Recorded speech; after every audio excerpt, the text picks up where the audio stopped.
Hello, Michigan gardeners. This is Doug at Boswood Farm, just outside Marshall, Michigan on Verona Road. It's Friday, April 23rd. We got through the freeze of the last couple of days. I did check the snapdragons the other day that I planted right before that freeze. They did survive.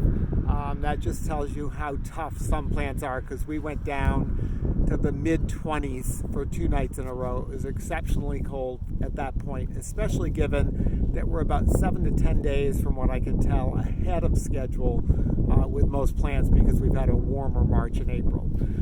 Today's one of my more favorite things to do in the garden. I like to look around now that things are starting to come up and I can see where my bare spots are.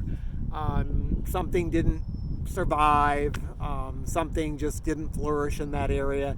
It's time to renovate and think about changing that part of the garden. So this area here, I can't remember exactly what was there, and yes, I'm right next to Verona Road, so it's hard to hear, but I'm gonna take some coneflowers that I've got.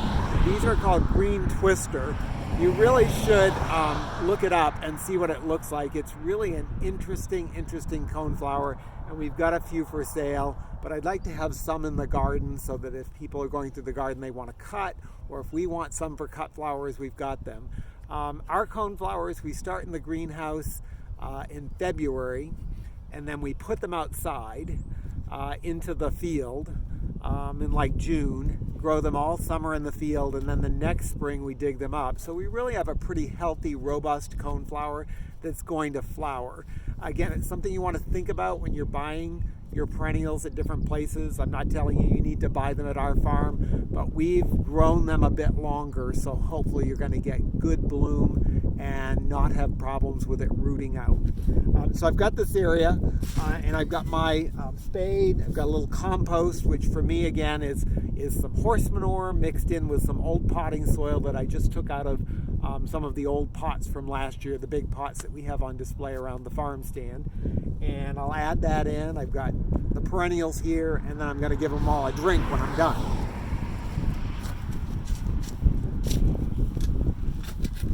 And our ground is a bit dry, although there's still some moisture in there, so that's a good sign.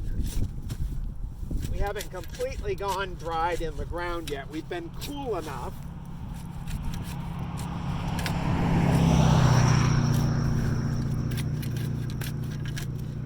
I'm trying to make about 5 holes because I picked out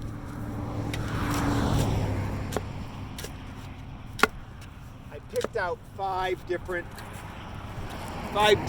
green twister coneflowers. Again, if you want to see what they look like, you can Google them. Add a little compost. I just add it over the top, and then as I'm working the soil for each of those,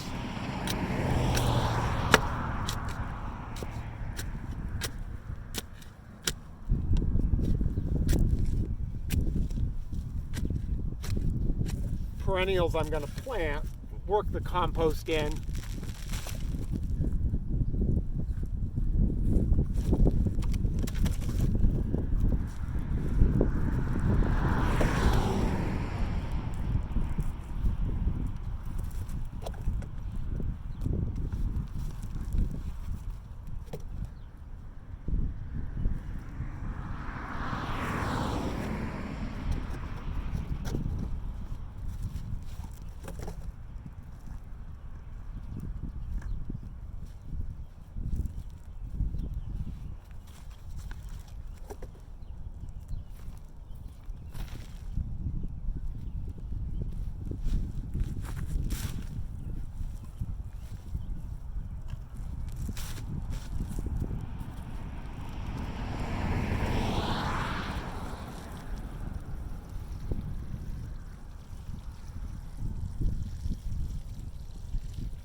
And really for perennials at this time of year, because it's still cool, this is Friday, April 23rd, we're getting into that last week in April, it's so nice and cool, you really can plant, water, and forget about them to a certain point.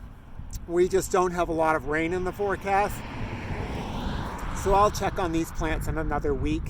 And if we've had some heat and next week we're supposed to be up near 80 on Tuesday, if it looks like they're starting to get a little stressed, I'll give them some more water. But at this time of year, you can really plant and water. And I don't want to say forget about them, but you can really let them do their own thing. So look around your garden, see what you think you might want to do. Add in for perennials if you want to. We have the perennial sale going on for another week until April 30th. $5 for a 1-gallon perennial, $10 for a 2 and 3 gallon perennial. They're good size. It's a great time to plant. If you need some suggestions, stop by and ask us. We're more than happy to help. Hope to see you next time. Thanks.